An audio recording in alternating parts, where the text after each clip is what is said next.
Sejak itu, hidupnya hanya dipenuhi dengan jadwal belajar, majlis-majlis kerajaan, lelaki-lelaki yang diperkenalkan, dan seorang ayah yang sentiasa membuat keputusan untuknya.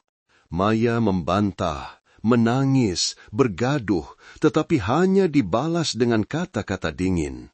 Apa yang ayah bagi pada kamu, orang lain impikan pun tak dapat. Kamu tak ada hak untuk menolak. Saya tak tahu macam mana saya boleh sampai ke jambatan tu, bisik Maya. Cuma ingat, kepala saya kosong. Maya tergamam, air matanya jatuh tanpa suara. Adik bagi kakak ke? Tanya Maya perlahan. Ya, kakak sedih macam ayah hari tu. Kakak peluklah, patung ni pandai pujuk orang tidur.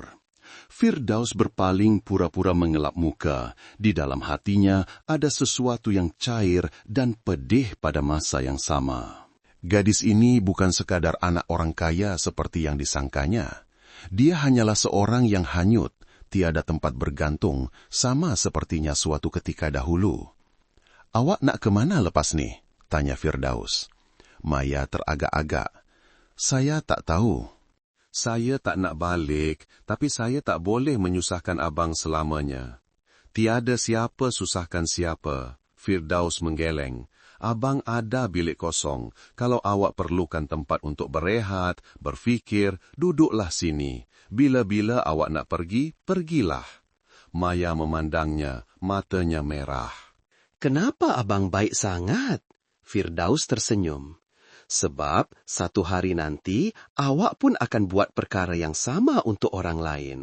Hari itu, Maya membantu Firdaus mencuci pinggan, menjaga Aina, malah memasak sendiri hidangan ringkas.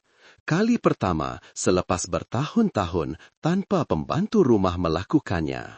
Malamnya, ketika Aina sudah tidur, Firdaus keluar membeli beberapa barang keperluan. Apabila dia kembali ke bilik kosong itu, pintu terbuka sedikit. Di atas meja ada sekeping nota kecil. Saya perlu belajar berdiri sendiri, tak boleh bergantung pada kebaikan orang selamanya. Tapi saya akan kembali. Saya janji. Firdaus duduk di kerusi, memandang nota itu. Dia tidak terkejut, tidak sedih, hanya merasakan hatinya ringan seperti angin awal musim panas meniup melalui dinding yang pintunya telah terbuka. Dia melipat nota itu, memasukkannya ke dalam laci di sebelah gambar istrinya dan sepucuk surat lama, kemudian mendukung Aina dan meletakkannya di atas katil sambil berbisik. Ayah rasa kita baru saja selamatkan seseorang, dan ayah percaya dia akan kembali.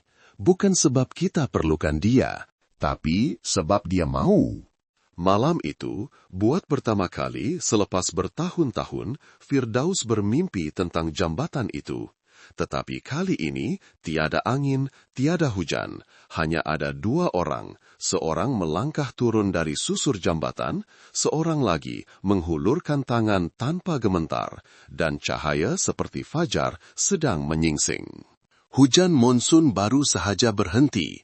Langit Kuala Lumpur membiru dengan cara yang aneh.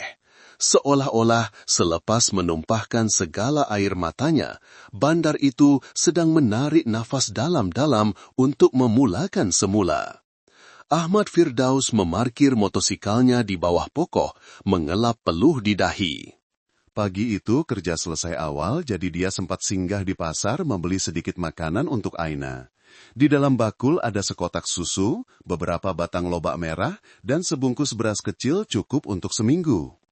Apabila dia membelok masuk ke lorong, jantungnya tiba-tiba berdebar. Di hadapan pintu rumah sewanya, ada seseorang sedang menunggu.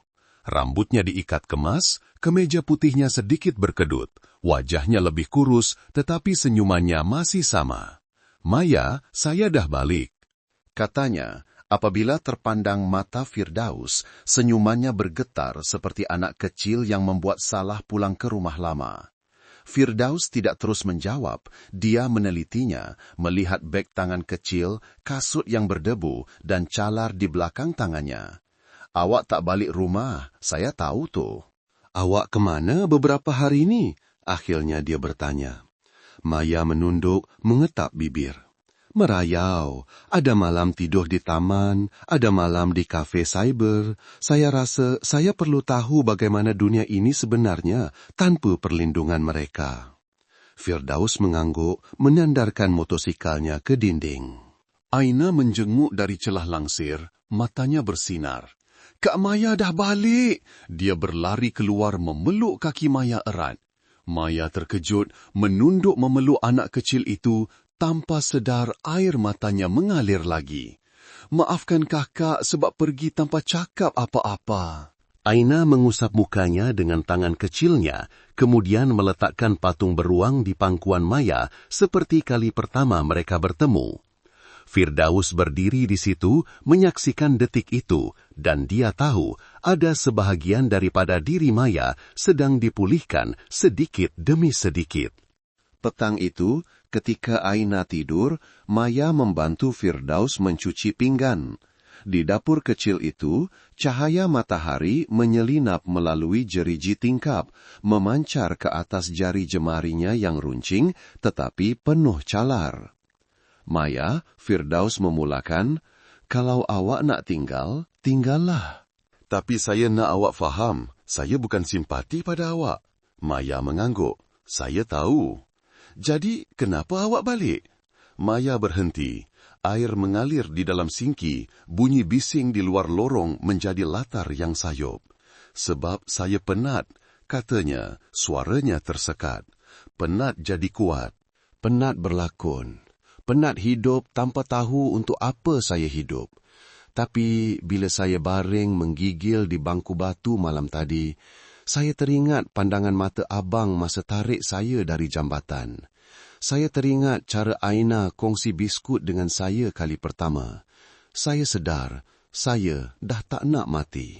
Saya cuma tak tahu cara untuk hidup." Firdaus perlahan-lahan mengambil tuala dan mengelap tangannya. "Tak apa, kita belajar hidup semula dari awal." Maya mendongak memandangnya. "Dan abang belajar macam mana?" Firdaus bersandar di dinding, matanya memandang jauh. "Saya pernah ada keluarga kecil. Istri saya, Sarah, seorang guru tadika. Lemah lembut, sabar, seorang yang sentiasa percaya pada kebaikan. 2 tahun lepas, kami pindah ke sebuah kondominium baru di Ceras. Hari itu, hujan, sama macam hari awak nak terjun. Saya keluar ambil barang, tak jauh pun. Bila saya balik, bangunan tu terbakar.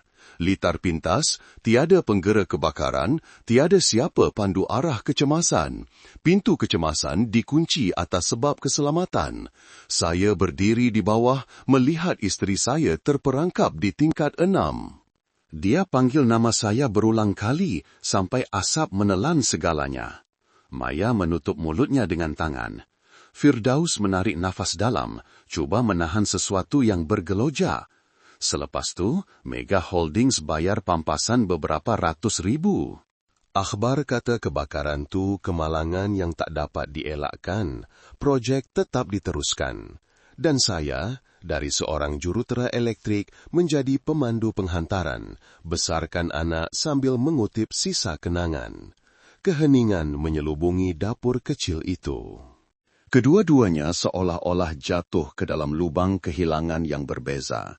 Tetapi ada satu perkara yang sama mengikat mereka, pandangan yang tidak menyalahkan, hanya diam-diam menanggung. Maya meletakkan tangannya di atas tangan Firdaus. "Saya minta maaf." Firdaus tersenyum tipis. "Saya cerita bukan untuk awak rasa bersalah. Cuma nak cakap, kalau awak pernah ada hari yang gelap, saya pun ada. Jadi, kita lebih serupa dari yang awak sangka." Hari itu, Maya pergi ke pasar bersama Firdaus. Dia belajar tawar-menawar, kekok memilih sayur, diejek oleh makcik jual ikan kerana tidak tahu membezakan ikan keli dengan ikan puyuh. Firdaus ketawa terbahak-bahak manakala Aina berlari-lari keliling minta dibelikan buku mewarna. Malamnya, mereka bertiga memasak bersama. Firdaus mengajar Maya cara menggoreng ikan tanpa minyak terpercik. Maya bercerita tentang zaman kecilnya yang suka ponteng sekolah, didenda oleh ibunya menulis, "Saya tidak akan ponteng sekolah lagi sebanyak 100 kali." Aina sesekali menyampuk, "Ayah, Kak Maya kekok macam ayah lah." Bilik kecil itu buat pertama kalinya dipenuhi gelak tawa, tanpa perhiasan, tanpa wine, tanpa lampu kristal, hanya cahaya hangat dari mentol kuning, hidangan ringkas, dan insan-insan yang sedang belajar untuk terus tinggal.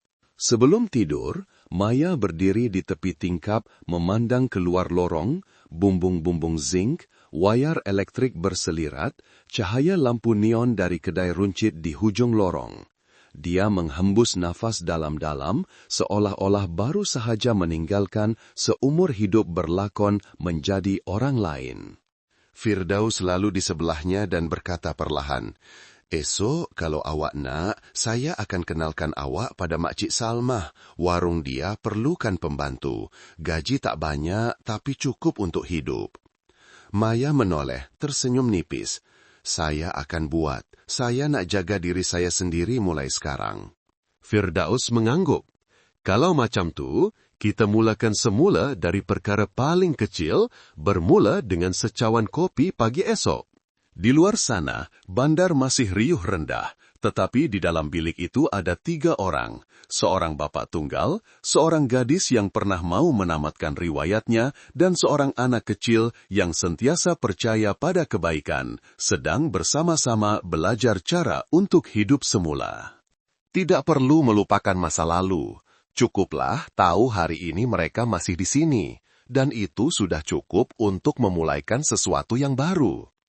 Pagi di warung kopi Makcik Salmah di tepi lorong bermula sebelum pukul 6 pagi. Ketika matahari masih belum mampu menembusi bangunan-bangunan pangsapuri lama di sekitar lorong, dia sudah sibuk menyusun meja dan kerusi plastik, menjerang air, dan menyusun cawan-cawan kaca dalam barisan. Aroma kopi yang dibancuh dengan penapis kain merebak harum, bergaul dengan bunyi kenderaan yang mula sibuk di hujung lorong. Pagi ini ada wajah baru, Maya. Dengan kemeja tea seragam yang lama tetapi bersih, dia berhati-hati membantu Makcik Salmah menghantar minuman ke setiap meja. Dia berjalan perlahan, bercakap lembut, matanya masih malu-malu setiap kali berdepan dengan orang asing, tetapi tangannya cekap dan pantas luar biasa. Secawan kopi ais pertama yang dibancuhnya untuk pelanggan, Pak Cik Lam, seorang pemandu teksi tua, menghirupnya lalu mengangkat kening. "Orang baru ke? Kopi ini sedap juga." Maya tersenyum nipis dan mengangguk. "Ya, Pak Cik, hari ini hari pertama saya." Makcik Salma dari kaunter menyampuk, "Dia ni anak saudara kawan akak dari kampung, datang KL cari kerja. Budak baik ni, jangan nak mengusik." Maya terdiam seketika. Dia tahu itu satu pembohongan, tetapi ia juga perisai nipis yang Makcik Salma baru sahaja bina untuknya, supaya dia tidak perlu mengaku sebagai anak perempuan Tan Sri Khalid. Satu nama yang jika disebut, seluruh penduduk di kawasan kelas pekerja ini mungkin akan memandangnya dengan pandangan yang berbeda.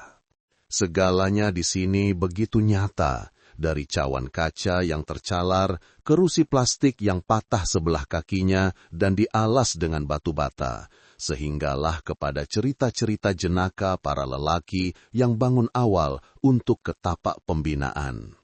Maya merasakan dirinya buat pertama kali melangkah ke dalam kehidupan sebenar, tanpa pelindung, tanpa solekan, tanpa gelaran. Waktu rehat, Firdaus datang menjemput Aina dari rumah jiran untuk dihantar ke Tadika. Dia singgah di warung memesan secawan kopi kosong, duduk di sudut biasa. Maya melihatnya, berasa gembira dan sedikit kekok. "Rasa lain betul bila bekerja, Bang?" Dia duduk di kursi sebelah sambil minum air kosong. Firdaus memandangnya. Nampak lebih segar, itu yang pasti. Maya tersenyum, senyuman yang ikhlas. Sebab buat pertama kali, saya tak hidup ikut skrip orang lain. Walaupun baju kena tumpahan kopi, rasa lebih lega daripada pakai gaun berjenama duduk dalam mesyuarat. Firdaus memperhatikannya.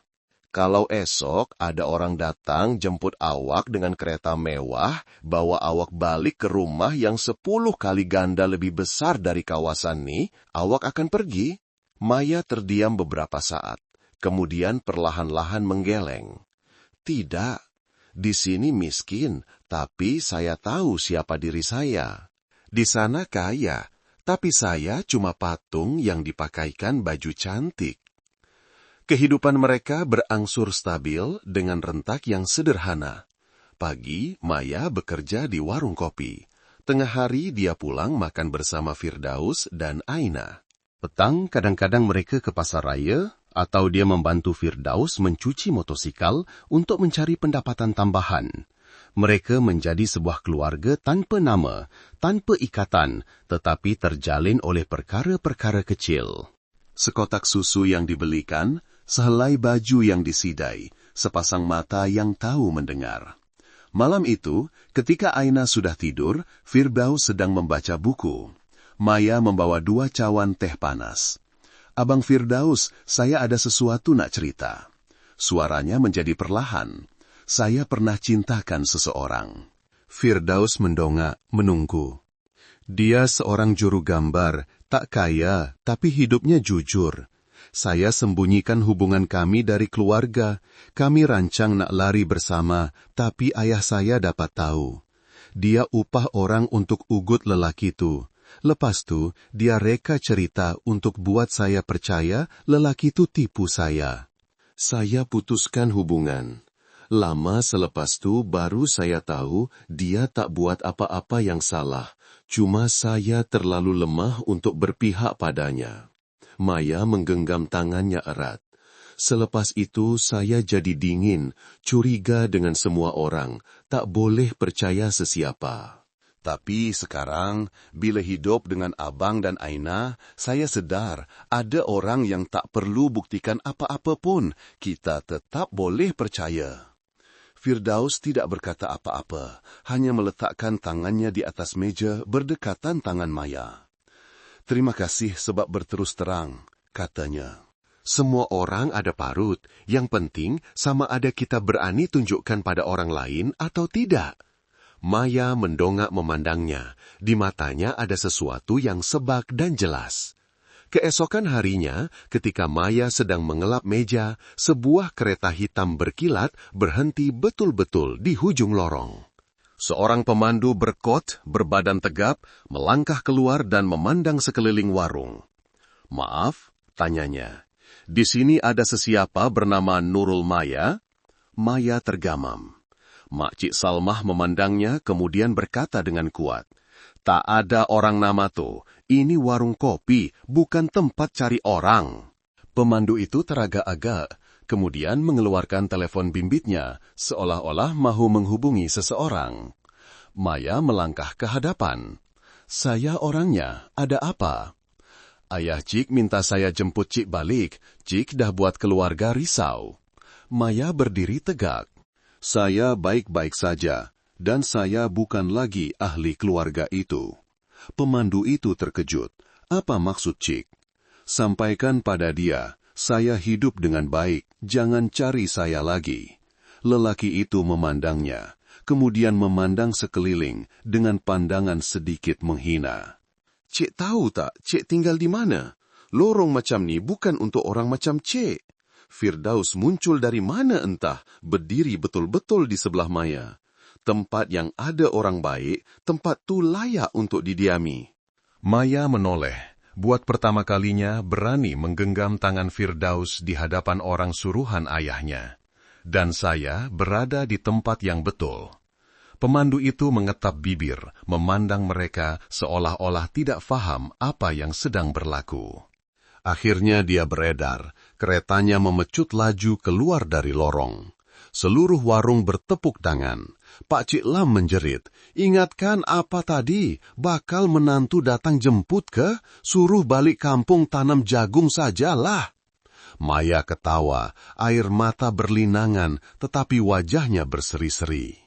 Buat pertama kalinya, dia berdepan dengan bayang-bayang masa lalunya tanpa gementar. Dia tidak lagi melarikan diri. Malam itu, selepas Aina tidur, Firdaus dan Maya duduk di beranda. Dia berkata perlahan, "Esok saya nak minta cuti dari Makcik Salma." "Kenapa?" "Saya nak lawat kubur ibu." "Sejak ibu meninggal, saya tak pernah pergi seorang diri. Kali ini saya nak beritahu ibu yang saya baik-baik saja dan saya sedang hidup dengan sebenar-benarnya." Firdaus tersenyum. "Saya temankan awak." Maya memandangnya, mengangguk. Bulan sabit tergantung di atas bumbung. Cahayanya malap, tetapi lembut seperti parut kenangan yang perlahan-lahan sembuh. Di lorong kecil ini, angin tidak lagi meniup sesiapa pergi.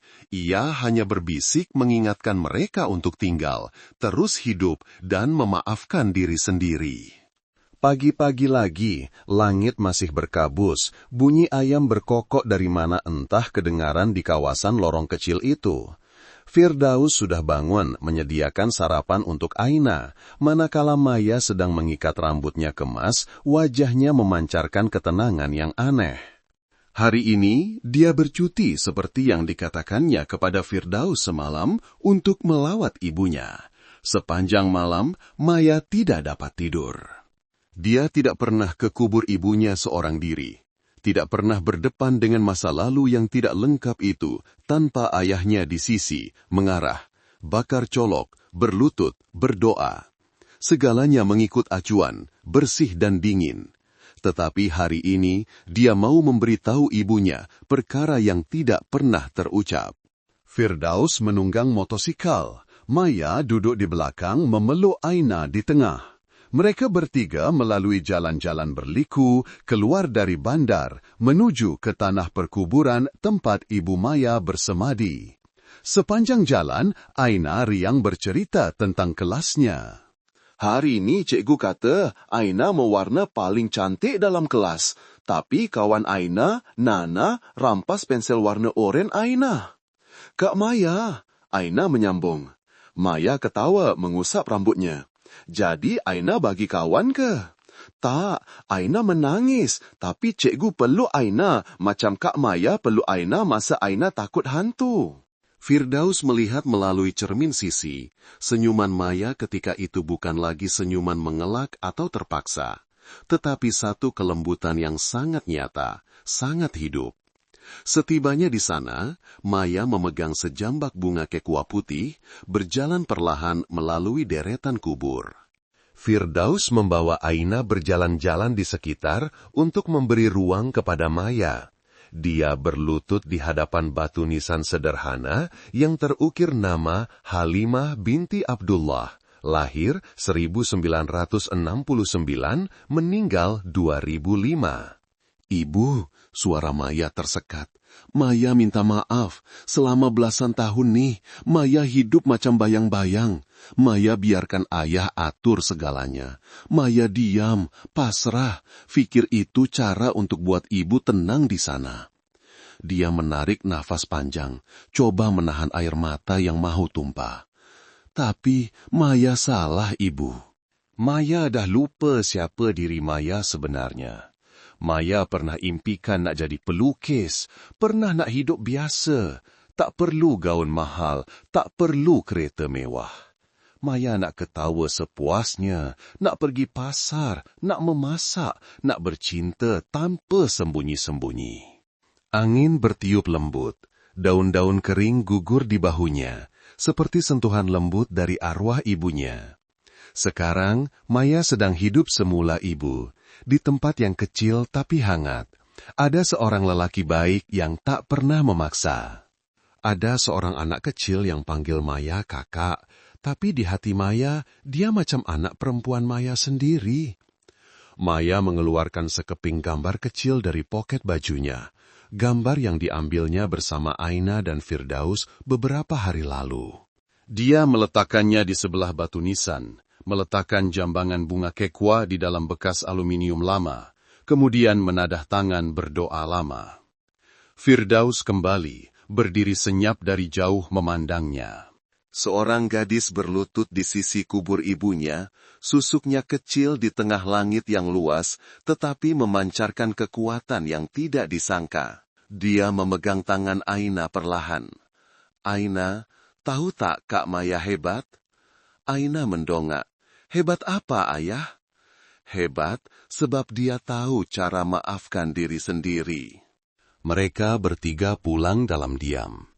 Di persimpangan dekat rumah, Maya menepuk bahu Firdaus perlahan. Boleh berhenti di sini, Bang? Saya nak singgah satu tempat. Firdaus mengangguk. Maya turun, meninggalkan Aina di atas motosikal, kemudian melintas jalan menuju sebuah bangunan tinggi dengan papan tanda besar, kumpulan syarikat Megah Holdings, pejabat eksekutif. Pengawal keselamatan baru sahaja mahu menahannya apabila dia berkata dengan tegas, "Saya anak perempuan pengurusi, Tan Sri Khalid, benarkan saya masuk." Tidak sampai 3 minit kemudian, dia sudah berdiri di hadapan pintu pejabat ayahnya. Pintu terbuka. Tan Sri Khalid sedang menandatangani dokumen, mendongak dengan riak terkejut dan dingin. Maya, suaranya tidak dapat menyembunyikan rasa tidak senangnya. Apa lagi yang kamu nak buat? Maya menarik nafas dalam, bukan nak buat apa-apa. Maya datang cuma nak cakap beberapa perkara, lepas tu Maya pergi. Tan Sri Khalid duduk diam, matanya tajam memandangnya seolah-olah mau menembusi hatinya. Ayah ingat ibu tak? Soalan itu membuatkannya terdiam. Jangan libatkan dia, katanya keras. Maya baru lepas lawat kubur ibu. Maya rasa kalau ibu masih hidup, dia takkan mahu Maya hidup macam patung. Dia takkan mahu ayah berkelakuan macam ni. Jadikan Maya alat perniagaan. Kamu tinggal di mana sekarang? Dia menukar nada, lebih garang. Ayah dah suruh orang cari kamu berbulan-bulan. Kamu tinggal dengan jantan miskin tuh, nak malukan keluarga. Maya berdiri tegak, suaranya dingin seperti angin. Tidak, Ayah. Maya hidup sebagai seorang manusia yang ada maruah. Ayah boleh anggap itu memalukan, tapi Maya panggil itu kebebasan. Kamu tak boleh buang nama keluarga Khalid. Tiada siapa berani putuskan pertalian darah macam kamu. Ayah silap. Dia memandang lurus. Maya tak pernah dipanggil anak oleh ayah dengan erti kata sebenar. Ayah cuma panggil Maya sebagai aset. Tan Sri Khalid bangun, mukanya merah padam. Keluar dari sini. Maya tidak berganjak. Maya datang bukan untuk minta izin. Maya datang untuk jelaskan. Maya takkan balik lagi. Dan kalau ayah datang ke tempat Maya lagi, Maya akan dedahkan segalanya, termasuk hal ayah sembunyikan punca sebenar kebakaran tahun tu. Ayat terakhir itu bagai petir di dalam bilik. Wajah Tan Sri Khalid pucat lesi. Kamu dengar dari mana? Suami mangsa, orang yang ayah pernah anggap hina. Maya mengeluarkan salinan fotostat dari poketnya. Salinan laporan pemeriksaan keselamatan kebakaran awal yang jelas menyatakan pelanggaran yang disembunyikan.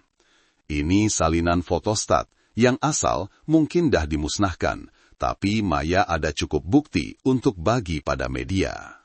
Tan Sri Khalid terduduk di kerusinya, pandangannya kini bukan lagi marah, hanya kosong. Maya perlahan-lahan berpaling dan melangkah keluar. Setibanya di rumah sewa, dia tidak berkata apa-apa, hanya melangkah dan memeluk Aina yang sedang bermain di hadapan pintu. Firdaus memandangnya dalam diam, kemudian menuang segelas air dan memberikannya. Oke? Maya mengangguk, suaranya serak. Saya baru sahaja dibuang keluarga. Firdaus meletakkan tangan di bahunya. Kadang-kadang kita kena hilang satu nama untuk dapatkan satu kehidupan.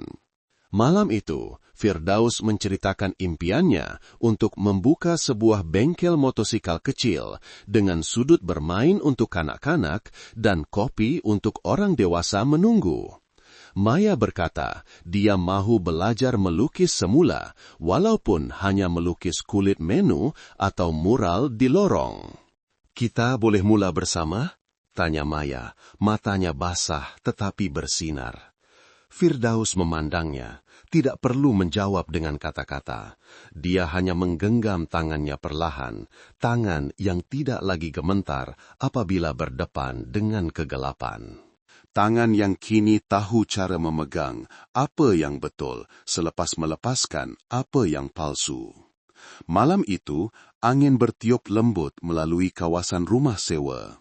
Maya berbaring di sebelah Aina, buat pertama kalinya dalam hidup tidur dengan nyenyak, tanpa mimpi ngari, tanpa melarikan diri. Dan dalam mimpinya, dia mendengar suara seorang wanita memanggil lembut, "Anak ibu, akhirnya kamu dapat hidup sebagai diri kamu sendiri." Rumah sewa hari ini berbau wangi colok yang samar-samar. Maya sedang tekun melipat semula pakaian di dalam almari. Pakaian-pakaian lama kini sudah dicuci dan digosok kemas, tergantung rapi di dalam almari kayu buruk yang Firdaus dapat dari seorang kenalan.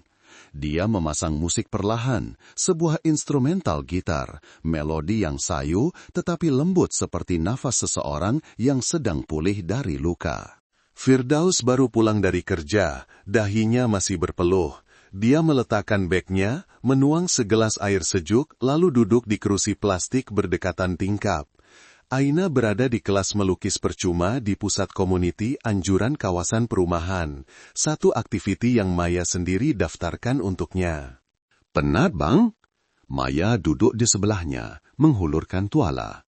Firdaus menggeleng perlahan, tersenyum nipis. "Penat tapi seronok. Hari ini jumpa pelanggan tetap. Diorang kata motosikal rasa lebih lancar lepas saya baiki. Pakcik-pakcik yang cerewet pun puji. Agaknya ada kemajuan." Maya turut tersenyum. "Saya percaya nanti abang buka bengkel, mesti ramai pelanggan." Firdaus memandangnya seketika, kemudian berkata lembut, "Awak pula macam mana? Lepas jumpa ayah awak hari itu, awak okey?" Maya memandang keluar tingkap, matanya sayu. "Sebenarnya saya ingatkan, saya akan rasa lega bila dah putus hubungan. Tapi dalam hati masih ada sesuatu yang membara macam api belum padam." Firdaus diam mendengar. Maya menyambung, "Saya bukan sahaja marah dia sebab paksa saya hidup ikut cara dia. Tapi sebab saya pernah anggap dia ayah yang sempurna. Masa kecil, dia ajar saya membaca, cara bersalaman dengan orang tua, cara berkelakuan sopan. Tapi bila ibu meninggal, dia jadi orang lain, garang, dingin, hanya peduli tentang maruah." Firdaus perlahan-lahan meletakkan tangannya di atas meja. "Mungkin dia sentiasa macam tu, cuma awak dah besar baru nampak dengan jelas." Maya mengangguk. Kemudian mengeluarkan satu fail tebal dari bagnya, menarik keluar sekumpulan kertas yang sudah dicop. Laporan siasatan dalaman kes kebakaran bangunan kumpulan syarikat Mega Holdings. "Salinani kawan lama ibu saya yang pernah kerja dalam industri pembinaan bagi pada saya senyap-senyap lepas dia tahu cerita saya. Abang tengoklah, dalam ni ada semua. Projek dipotong bahan kalis api, laluan kecemasan direka salah dari pelan asal. Penggera kebakaran cuma hiasan. Semua ni dah dilaporkan oleh ketua jurutera, tapi tiada siapa yang dihukum sebab semuanya diselesaikan secara dalaman. Orang yang dipecat cuma pekerja bawahan." Firdaus mengambil dokumen itu, membelek helaian demi helaian. Tangannya sedikit menggigil. Setiap perkataan bagai pisau yang menoreh semula luka lama. Dia melihat nama jurutera yang menandatangani pengesahan akhir. Memang salinan yang pernah dilihatnya sekilas lalu ketika dia sendiri mencari keadilan untuk istrinya. "Saya boleh dedahkan kes ni," kata Maya, matanya serius. "Saya tahu akan jadi susah. Media mungkin boleh dibeli, tapi kalau kita ada bukti dan saksi..." Firdaus diam-diam melipat dokumen itu. Awak dah fikir betul-betul, kalau awak buat macam ni, ayah awak boleh hilang segalanya. Dan orang macam isteri abang, macam ramai lagi mangsa tak bersalah, akan terus mati kalau tiada siapa berani bersuara. Firdaus mengangguk. Saya akan temankan awak, tapi kita kena buat langkah demi langkah. Jangan biarkan mereka tolak awak ke sudut mati.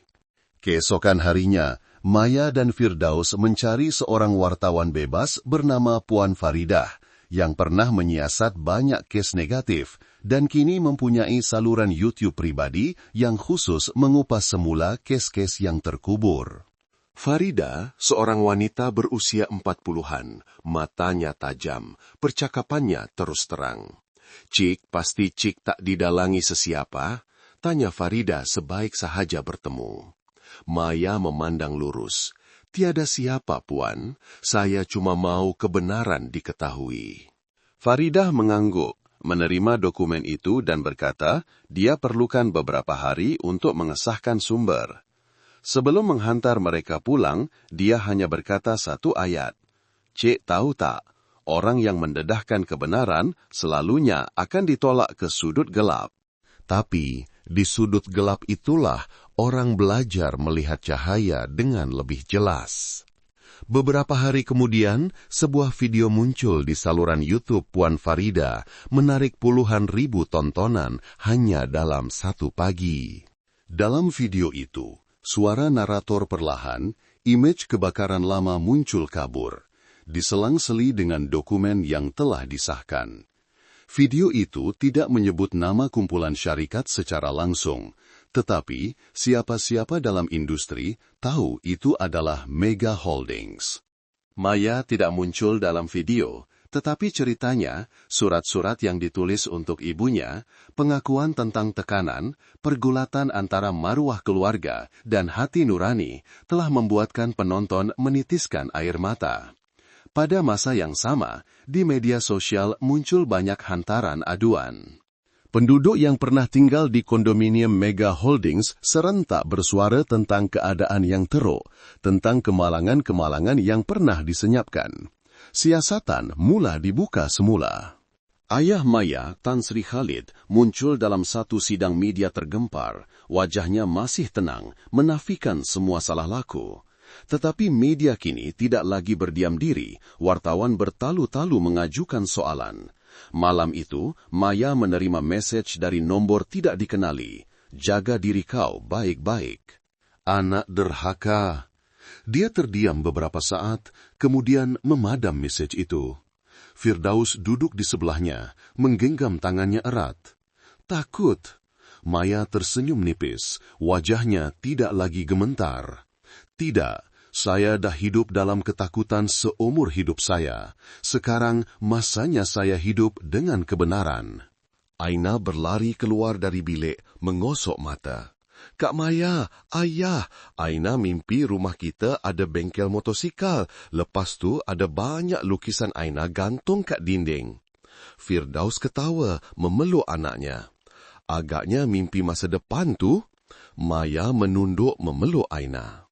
Aina suka lukisan mana paling banyak? Lukisan Kak Maya berdiri atas bumbung, angkat tangan sambut matahari. Firdaus memandang Maya. Awak tahu tak, kami dah dapat sambut matahari sejak awak kembali. Maya menunduk, air matanya jatuh tetapi tidak lagi pedih. Dia tahu walaupun badai masih di hadapan, walaupun keluarga lamanya berpaling, dia telah memilih jalan yang betul. Kebenaran mungkin membuatkan seseorang kehilangan, tetapi kebenaran jugalah yang membantu mereka berdiri tegak, bebas, dan akhirnya menyebut nama sendiri dengan penuh maruah. Sekali dan selamanya, suatu petang yang panas terik, langit seakan menahan setiap hembusan angin terakhir sebelum ribut besar. Udara di lorong terasa tebal. Bunyi cengkrik pun menjadi pelahan dan lesu. Maya duduk di warung di hujung lorong tempat dia bekerja setiap pagi, sedang melipat beberapa surat kabar lama untuk menempah tempat bagi pelanggan tetap apabila telefonnya berdering. Nombor tidak dikenali. Dia berhati-hati menjawab. Maya, keni. Suara seorang wanita di hujung talian membuatkannya terkejut. Makcik Halimah, adik kandung ibunya. Orang yang tidak pernah didengarinya suaranya sejak hari pengebumian ibunya. Makcik sehat. Maya, boleh balik kampung tak? Makcik nak jumpa kamu. Ada hal pasal ibu kamu dan pasal ayah kamu juga. Maya terpingah-pingah. Ayat itu seolah-olah menariknya ke zaman dahulu, ke rumah berbumbung genting merah dan bunyi buluh dijemur oleh ibunya setiap petang. Matanya terasa pedih. Dia mengangguk perlahan, walaupun tiada siapa yang melihat. Malam itu, dia memberitahu Firdaus, "Bang, saya nak balik kampung sekejap. Makcik Halimah telefon, ada hal berkaitan ibu." Firdaus sedang mengajar Aina mewarna. Dia berhenti memandangnya. Matanya menunjukkan kebimbangan. "Awak pasti tak apa-apa?" Maya mengetap bibir, mengangguk perlahan. "Saya kena tahu. Seumur hidup saya, ibu adalah tanda tanya terbesar. Saya perlu faham supaya tak rasa kosong lagi. Abang hantar saya tak? Saya pergi seorang. Abang tinggal dengan Aina, saya pergi beberapa hari saja." Firdaus mahu berkata sesuatu, tetapi akhirnya hanya mengangguk. "Abang akan tunggu." Perjalanan bas ke kampung pada waktu malam terasa dingin, tetapi tidak sedingin perasaan Maya. Dia memandang keluar tingkap, setiap lampu yang berlalu seperti filem yang diputar semula ke zaman kanak-kanaknya. Malam-malam menunggu ibunya pulang dari pasar. Kali-kali dipukul ayah kerana tercalar gaun yang akan dipakai ke majlis. Dia tidak pernah melihat ibunya membantah, hanya diam dan mengusap belakangnya selepas ayah pergi. Maya tiba pada awal pagi, hujan renyai-renyai. Rumah lama berbumbung genting itu masih terselip di tepi sungai. Dindingnya sudah ditumbuhi lumut. Makcik Halimah menyambutnya dengan pelukan erat, matanya yang tua bergenang air. "Kamu sebiji macam ibu kamu."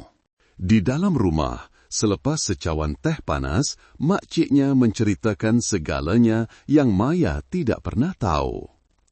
"Ibu kamu dulu belajar seni halus, suka melukis macam kamu juga, tapi dia berhenti sebab kahwin dengan ayah kamu. Masa tu Tan Sri Khalid tu orang kaya, baik budi, semua orang ingat ibu kamu akan bahagia. Tapi masuk tahun kedua, dah mula nampak tanda-tandanya." Makcik Halimah mengeluarkan sebuah diari lama, kulitnya sudah lusuh. "Diari ibu kamu ni, dia tinggalkan untuk makcik. Dalam ni ada semuanya, termasuklah kes-kes dia dipukul, kali-kali dia nak bawa kamu lari tapi tak boleh." Tangan Maya menggigil membuka setiap halaman. Tulisan ibunya kemas, kecil, menulis setiap ketakutan, setiap impian yang dihancurkan. Ada satu bahagian tertulis, "Maya adalah cahaya kecilku, tapi kalau aku mati, mungkin dia akan dapat hidup lebih bebas." Maya menangis teresa-esa. Makcik Halimah memeluknya, menenangkannya, seperti dia memeluk ibunya suatu ketika dahulu. "Makcik pernah nak bawa kamu lari, tapi Tan Sri Khalid tu terlalu berkuasa. Semua benda dia boleh tutup. Ibu kamu pesan, apa pun jadi, jangan biarkan kamu nampak sisi buruk ayah kamu. Tapi sekarang kamu dah nampak kan?" Maya mengangguk, air matanya tidak berhenti mengalir. Dia kembali ke Kuala Lumpur selepas 2 hari, membawa bersamanya diari itu, surat-surat yang ibunya tulis tetapi tidak pernah dikirim, dan satu tekad baru, kebenaran mesti didedahkan hingga ke akar umbi. Namun, ketenangan itu tidak lama. Seminggu kemudian, ketika Firdaus menghantar Aina ke sekolah, dia perasan sebuah kereta hitam diletakkan di hujung lorong, cerminnya gelap, dan 2 orang lelaki tidak dikenali sedang duduk di warung. Mata mereka memerhatikan setiap pergerakan di rumah sewanya. Firdaus berwaspada, tetapi tidak bertindak terburu-buru. Dia menghantar Aina pulang, kemudian senyap-senyap mengambil motosikalnya berpusing jauh, berpura-pura menjadi pemandu penghantaran, singgah di sebuah bengkel kenalan untuk bertanya. Oh, dia orang tuh pelek. Dengar kata tanya-tanya pasal perempuan nama Maya tuh, muka macam Samseng. Firdaus pulang dan menceritakannya kepada Maya, wajahnya pucat. Ayah saya hantar mereka. Awak pasti. Tiada orang lain, cuma dia yang tahu saya di mana dan ada sebab untuk buat macam ni. Malam itu, Firdaus dan Maya memutuskan untuk menghantar Aina ke rumah seorang kawan baik yang boleh dipercayai. Mereka tidak boleh biarkan anak kecil itu terlibat. Aina tidur rumah Aunty Hani beberapa hari ya. Maya memeluk Aina erat. Kak Maya takut apa? Maya menahan air mata, tersenyum. Tak takut, kakak cuma nak Aina tidur lena. Selepas Aina pergi, Firdaus duduk di meja, suaranya perlahan. Kita kena ambil langkah seterusnya. Dedahkan semuanya, bukan setakat video lagi. Kena hantar fail ke pihak berkuasa, media dan kalau perlu, peguam. Maya memandangnya. Abang sanggup pergi sampai ke penghujungnya, walaupun tahu mungkin akan hilang segalanya? Firdaus meletakkan tangannya di atas tangan Maya. Abang pernah hilang istri sebab kebenaran disembunyikan. Abang tak boleh hilang sesiapa lagi sebab ketakutan. Malam itu, buat pertama kalinya sejak Maya menjejakkan kaki ke rumah sewa kecil ini, mereka tidur tanpa mengunci pintu. Sebagai satu cara mengisytiharkan kepada kegelapan, aku tidak takut lagi. Di luar, ribut melanda dengan dahsyat, guruh dan kilat membelah langit. Tetapi, di dalam bilik kecil itu, di antara insan-insan yang pernah menanggung derita, pernah rebah, sedang menyalakan sejenis cahaya yang jarang ditemui, cahaya keberanian. Ribut boleh datang, tetapi mereka tidak akan berundur. Mereka sedang menuju ke arah kebenaran, dan di hadapan adalah garisan penamat antara pengorbanan dan kebebasan. Langit belum terang sepenuhnya, udara masih berkabus dan lembab selepas ribut malam tadi. Bunyi hon kendaraan dari lebuh raya utama kedengaran sayup-sayup. Di dalam bilik sewa kecil itu, Maya duduk di hadapan meja kayu, belakangnya tegak, tangan memegang pen, berhadapan dengan setimbun dokumen yang tersusun rapi. Dokumen kes kebakaran, diari ibunya, surat-surat aduan dari penduduk yang pernah tinggal di proyek-proyek kumpulan syarikat Megah Holdings. Setiap baris tulisan adalah satu kesakitan, satu kenangan yang tidak boleh dipadam. Firdaus keluar dari bilik air, tuala di lehernya, menghulurkan secawan kopi panas. Hari ini pergi buat aduan rasmi kan? Maya mengangguk, matanya tidak lepas dari fail itu. Balai polis dah sahkan akan terima laporan. Peguam pun kata nak jumpa saya pukul 9 pagi untuk bantu. Kita kena buat ikut prosedur. Saya tak nak jadi viral sekejap lepas tu senyap macam kes-kes lain. Firdaus duduk di hadapannya, menggenggam tangannya perlahan. Abang temankan awak. Maya tersenyum. Kita buat benda yang betul bersama-sama ya, bang? Motosikal usang mereka menyusuri setiap simpang bandar menuju ke ibu pejabat polis daerah. Di hadapan pintu pagar, beberapa orang wartawan sudah menunggu, kamera tergantung di bahu, tangan memegang buku nota.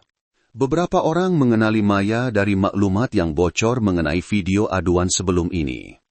Peguam Bakar, seorang lelaki berusia lingkungan 50-an dengan rambut beruban di kedua-dua belah, berjabat tangan dengan Maya erat.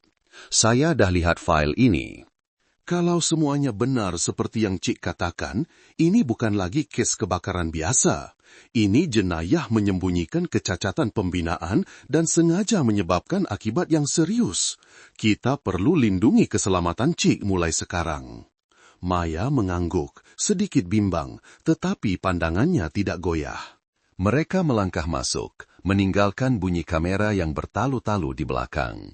Di bilik siasatan, selepas berjam-jam di soal siasat dan membuat laporan, file itu secara rasmi diterima.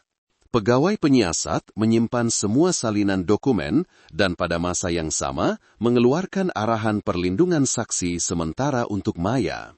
Mereka juga memintanya menghadkan pergerakan dan melaporkan segera jika ada sebarang tanda ugutan. Keluar dari pintu pagar, Maya menarik nafas lega. Tetapi, belum sempat melangkah, sebuah kereta hitam tiba-tiba membrek mengejut di hadapannya. Tingkap diturunkan dan suara serak yang dikenalinya kedengaran. Naik kereta, ayah nak bercakap. Itu Tan Sri Khalid. Firdaus melangkah ke hadapan, melindungi Maya. Tan Sri nak apa? Kita tak bercakap di tepi jalan. Ini urusan antara saya dan anak saya. Maya tidak berkata apa-apa, hanya mengangguk perlahan, kemudian menoleh kepada Firdaus. Saya akan pergi dengan dia. Abang tunggu saya di sini. Kalau apa-apa jadi, abang tahu apa nak buat. Firdaus memandangnya, penuh keraguan, tetapi akhirnya melepaskan tangannya. Maya masuk ke dalam kereta, pintu ditutup bagai gema yang suram. Di dalam kereta yang dingin, Tan Sri Khalid tidak berkata apa-apa sepanjang perjalanan. Hanya apabila kereta berhenti di sebuah banglo jauh dari pusat bandar, barulah dia keluar dan membawa Maya ke ruang tamu besar di mana hanya ada mereka berdua. Kamu dah malukan ayah sepenuhnya. Maya duduk di hadapannya, memandang lurus. Bukan Maya yang malukan, tapi kebenaran. Tan Sri Khalid tersenyum sinis, menuang teh, tangannya masih menggigil. Kamu tahu tak, dalam dunia ayah, satu retakan kecil pun cukup untuk runtuhkan sebuah empayar. Kamu sedang bermain dengan api, Maya. Habis tu ibu dan orang-orang yang mati dalam kebakaran tu, mereka bukan api, mereka tak layak tahu kebenaran. Kamu fikir dedahkan semua ni adalah berani, adalah keadilan. Tidak, itu bodoh. Tiada siapa boleh hidup lama bila lawan orang yang ada duit dan kuasa. Maya berdiri, suaranya tegas seperti keluli. Jadi, ayah nak bunuh Maya juga? Tutup mulut dengan duit atau dengan kekerasan? Tan Sri Khalid duduk diam, matanya buat pertama kali tidak marah, tidak dingin, tetapi kelihatan letih. Kamu tak faham.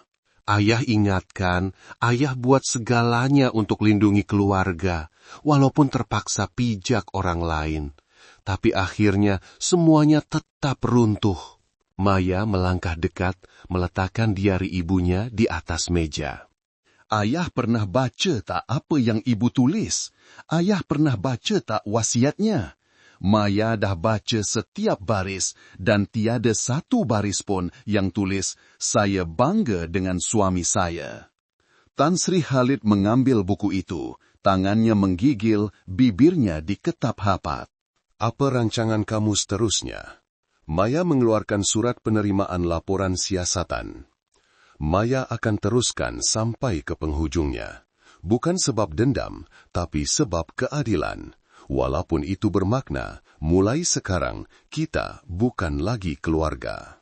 Tan Sri Khalid mendongak, matanya perlahan-lahan terbuka. Dia mengangguk senyap. Pergilah. Tapi ingat, jangan toleh ke belakang, sebab di belakang kamu nanti adalah neraka. Maya berpaling dan melangkah pergi. Bukan karena takut, tetapi kerana dia tahu perang sudah bermula. Di luar pagar, Firdaus sedang menunggu. Sebaik sahaja dia keluar, Firdaus berlari ke arahnya. Macam mana? Okey, tapi dah bermula. Mulai sekarang mungkin tak ada hari yang tenang lagi. Firdaus memeluknya erat. Kalau macam tu, kita tak perlukan ketenangan, kita perlukan kebenaran. Malam itu, dalam kegelapan, seketul batu bata melayang dan memecahkan tingkap rumah sewa mereka, disertakan dengan secebis kertas bertulis tangan yang comot, berhenti, kalau tak nak hilang orang lagi. Firdaus mengambilnya dan memberikannya kepada Maya. Maya hanya tersenyum nipis. Saya dah hilang segalanya. Sekarang cuma tinggal untuk dapatkan kembali. Di antara dua tembakan, satu adalah kebencian, satu lagi adalah keadilan. Maya memilih jalan yang tiada siapa berani lalui. Tiada lagi jalan untuk berundur. Tetapi di hadapannya adalah cahaya di hujung terowong, cahaya yang seumur hidup ibunya impikan untuk dilihat. Pagi itu, hujan renyai-renyai, titisan halus seperti sarang labah-labah melekat di jaket Firdaus ketika dia dan Maya melangkah masuk ke pejabat sebuah akhbar besar yang terkenal dengan siasatan sosial. Mereka telah membuat temu janji, dan hari ini adalah pertemuan paling penting dalam perjalanan mencari keadilan mereka. Mendedahkan sepenuhnya semua bukti, keterangan, dan maklumat mengenai kas yang telah disembunyikan selama bertahun-tahun. Pejabat akhbar itu, walaupun lama, penuh dengan kehidupan. Deretan meja kerja yang sesak dengan kertas, kopi sejuk, dan pandangan tajam wartawan-wartawan veteran. Bunyi papan kekunci yang tidak henti-henti, bagai degupan jantung masyarakat yang dahagakan kebenaran. Maya dibawa ke sebuah bilik mesyuarat kecil, di mana Encik Halim, seorang penulis senior dalam bidang siasatan, sedang menunggu bersama seorang wartawan muda bernama Liana yang akan menguruskan penerbitan dan aspek perundangan artikel itu. Cik Maya, saya dah lihat salinan dokumen dan dengar rakaman yang Cik hantar. Saya perlu sahkan, adakah Cik bersedia untuk mendedahkan sepenuhnya identiti Tan Sri Khalid dan kumpulan syarikat Megah Holdings kepada umum? Maya mendongak, matanya tidak berkelip. Saya bersedia. Halim mengangguk, menolak fail ke arah Liana. Kami akan sahkan semua data, tapi saya beritahu awal-awal, bila artikel ini diterbitkan, Cik bukan lagi orang biasa. Mereka akan serang balas dengan kuat dan pantas, mungkin akan ada saman balas, malah ugutan bunuh. Maya mengetap bibir, duduk tegak. Saya tiada apa-apa lagi untuk hilang. Liana bertanya lembut, bagaimana dengan keluarga? Cik risaukan mereka? Maya memandang keluar tingkap. Di luar sana, Firdaus sedang menunggu di bawah beranda. Tangannya memegang secawan kopi panas untuknya. Saya risau, tapi saya juga ada kepercayaan. Dia pernah hilang segalanya kerana kebenaran disembunyikan. Saya tak akan biarkan ia berulang. Pertemuan itu berlangsung lebih 3 jam. Setiap butiran dalam diari Ibu Maya, setiap surat, keterangan mangsa, malah klip video yang pernah dirakam seorang penduduk menunjukkan sistem penggera kebakaran tidak berfungsi semasa kebakaran itu. Semuanya diperiksa, disemak silang, dan dimasukkan ke dalam fail untuk diterbitkan pada malam itu juga. Pasukan editorial mula menulis artikel bersedia untuk menerbitkan edisi khas Kebenaran di Sebalik Pintu Megah Holdings. Sementara itu, Maya dan Firdaus pulang ke rumah sewa, tetapi ia bukan lagi tempat yang selamat. Sebuah kereta yang tidak dikenali berlegar-legar 3 kali di hadapan lorong. Firdaus segera menghubungi peguam bakar yang telah berhubung dengan polis untuk mengeluarkan perintah perlindungan saksi rasmi. Buat sementara waktu, Cik Maya dan Encik Firdaus akan dipindahkan ke sebuah rumah selamat yang diuruskan oleh unit siasatan. Akan ada pengawal, tetapi Encik dan Cik juga perlu berhati-hati, jangan tinggalkan tempat persembunyian seorang diri. Petang itu, mereka berpindah ke tempat baru, sebuah pangsapuri kecil di pinggir bandar, sederhana, bersih, tersembunyi di dalam kawasan perumahan yang sunyi. Maya duduk di lantai, meletakkan gambar ibunya di sudut bilik, menyalakan sebatang colok. Dia berbisik, "Ibu, esok Maya akan ceritakan segalanya. Maya tak tahu apa kesudahannya, tapi kalau Maya tak buat, ibu tak akan tenang selamanya." Keesokan paginya, artikel itu secara resmi diterbitkan. Di muka hadapan, tajuk utama dicetak dengan huruf merah tebal, "Kesenyapan yang membunuh, Kebenaran di sebalik tragedi kebakaran sedekat lalu. Di bawahnya adalah imej kabur sebuah bangunan pangsapuri berasap. Di sebelahnya, wajah seorang kanak-kanak perempuan yang diselamatkan, yaitu Aina semasa kecil yang didukung Firdaus keluar dari runtuhan kebakaran itu. Artikel itu tersebar dengan pantas. Di media sosial, ribuan perkongsian dan komen mencetuskan gelombang kemarahan. Orang ramai marah, terkejut, tetapi juga kagum dengan keberanian Maya. Stesen televisyen nasional seperti TV3 dan RTM mula melaporkan tentang siasatan yang dibuka semula oleh pihak berkuasa terhadap kumpulan syarikat Mega Holdings dan Tan Sri Khalid secara pribadi. Petangnya, Maya menerima panggilan dari Makcik Halimah. Maya, ayah kamu masuk hospital, tekanan darah tinggi, dia pingsan di pejabat. Maya terdiam kaku beberapa saat. Patutkah Maya pergi, Makcik?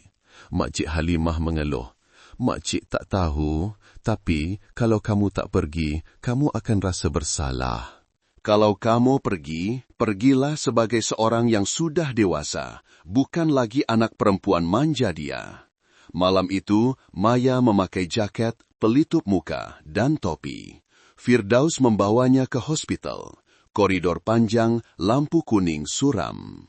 Di hadapan bilik ICU, Puan Suraya, istri kedua Tan Sri Khalid, sedang duduk menangis seorang diri. Maya mendekatinya. Dia dah sedar. Puan Suraya mendongak, tidak marah, tidak benci, hanya pandangan seseorang yang sudah terlalu lama penat. Dia sedar, sekejap lepas tu tak sedarkan diri balik. Asyik sebut nama kamu. Asyik tanya, Maya mana? Maya mana? Maya melangkah ke hadapan cermin kaca. Tan Sri Khalid terbaring lemah, topeng oksigen masih di hidungnya. Lelaki yang pernah menjadi simbol kuasa, kini kelihatan kecil seperti seorang kanak-kanak. Seorang juru rawat datang dan berkata perlahan, dia dah sedar, Cik boleh masuk. Maya perlahan-lahan melangkah masuk, bunyi mesin degupan jantung yang sekata kedengaran di telinganya. Dia duduk di sebelah katil. Tan Sri Khalid membuka mata, apabila melihatnya, matanya tiba-tiba bergenang. Kamu betul-betul datang? Maya mengangguk, tidak berkata apa-apa. Ayah salah. Semua yang ayah cuba pertahankan, akhirnya tak dapat pertahankan apa-apa pun. Maya memegang tangan ayahnya yang kini sejuk. Ayah masih boleh pertahankan satu benda. Apa dia? Kebenaran. Tan Sri Khalid memejamkan mata, setitis air mata mengalir. Kamu lebih kuat dari ibu kamu, lebih hebat dari ayah. Tapi kalaulah ayah sedar lebih awal. Maya menggenggam tangannya erat. Buat pertama kalinya dalam hidup, tiada lagi dendam, tiada lagi perjuangan, hanya tinggal belas kasihan dan kemaafan.